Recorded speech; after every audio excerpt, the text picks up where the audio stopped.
normally aspirated, a lightweight philosophy, manual transmission, left-hand drive only, and built for people who love driving. Yes, it's the 1991 Peugeot 205 Rallye.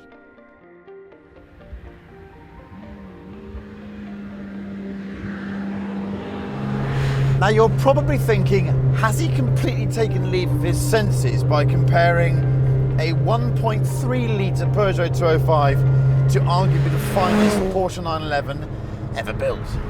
Well, I haven't. The way I see it, driving is really about what your feet do, what your bottom feels, and what your arms do. And taken that way, driving broken down into that binary view, this little 205 is one of the best cars I've ever driven, and it embodies a lightweight philosophy with 3 pedals and a stick, which to me is exactly what the 911R does. So I'm going to compare them anyway, and right now I wouldn't want to be in any other car, including the 911R, and I'll tell you why. Now those of you of a certain age will understand what this car is about, but you youngsters, allow me to educate you. Back in the late 80s, Peugeot wanted to homologate the 205 to go rallying in France in the lesser classes. So they built a certain number of these sub 1300cc 205s. They used some parts bin specials, so they used some bits from the 1.6 GTI, the 1.9. This is a GTI suspension car with 100 horsepower from a 1294cc engine with twin Webers on it and eminently tunable. I bought this one quite recently and it had no service history.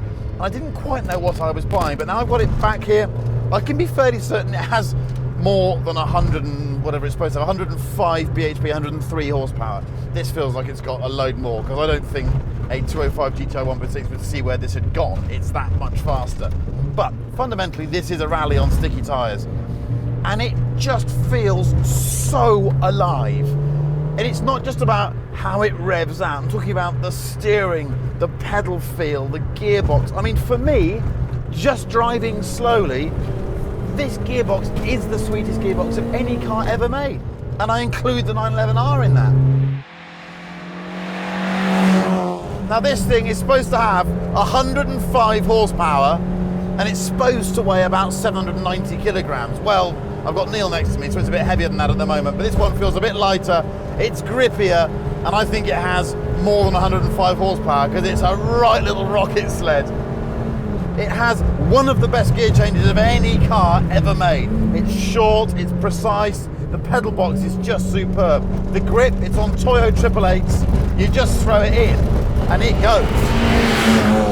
And you wring its neck and it reminds you why you always love driving. You remember what it was like as a kid?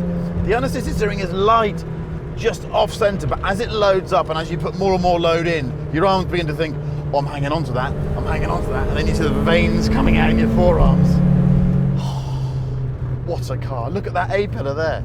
You'd be better off being a pedestrian in a crash than sitting inside this thing. Under 800 kilograms. I mean, Lotus is currently boasting about having made an Elise that's heavier than this car, and this is a hatchback. And on this road here today, you can have as much fun in this thing as you can any car built. And it was what? £13,000, which is a lot for a very old French hatchback, but in the context of how good it is to drive, total bargain. Now I know it's very easy for people in my position to say things like, it stacks up against the very latest manual super duper Porsche. But the only way to try that out, to test that theory, to see whether I'm talking absolute bobbins, is to, drive the latest, greatest 911 with a manual gearbox. I mean, can you really step from a 100 horsepower Peugeot built in 1991 into the latest, greatest 911 and have a comparable driving experience? Or does the 911 just make this thing feel utterly ridiculous?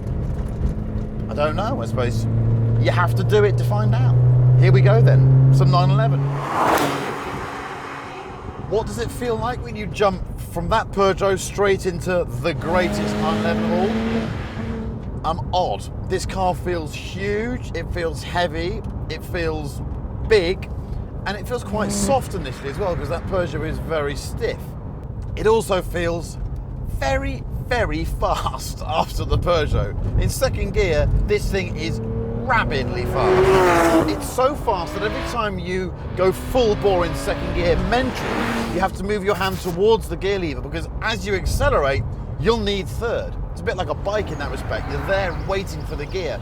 And I suppose for those that want to go quickly, that's the reason for having a paddle shift car.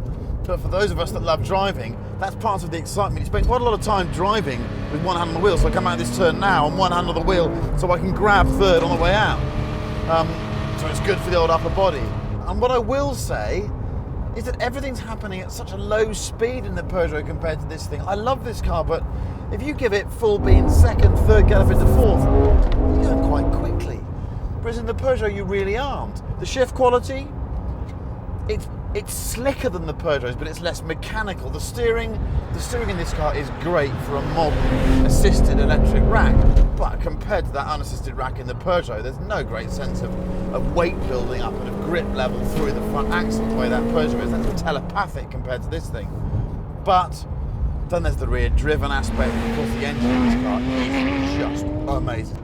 The shift quality, it's really good. It's better than the 997 generation GT cars that I felt were a little bit notchy. This is much slicker, but the Peugeot's lever is entirely mechanical. You can feel synchromesh speeding things up. You can feel gears being accepted and rejected sometimes. Here, this isn't quite as direct. It's still great. The steering, I mean, it's a great rack for an electric assisted rack, but it's nothing compared to that unassisted steering in the Peugeot, which really does give you a sense of what's going on underneath you. This is accurate, but still numb in comparison. And the engine, yeah, okay. The engine in this car is one of the best engines I've ever used. The Peugeot's is just a fun four-cylinder. This is as good as it gets. But what's really interesting is that up and down this road, the Peugeot as a driving device holds its own. It's not as fast, it's nothing like as capable, but it gets you a bit sweaty and it involves you in the process, and it's only as good as your inputs. And I think the 911R deserves credit for that, because it's taken the zeitgeist away from paddles and lap times and all that other bobbins, and it's just said, off you go on your own. And if you want to, you can switch it all off. This is unquestionably one of the best cars I've driven in the last 5 years.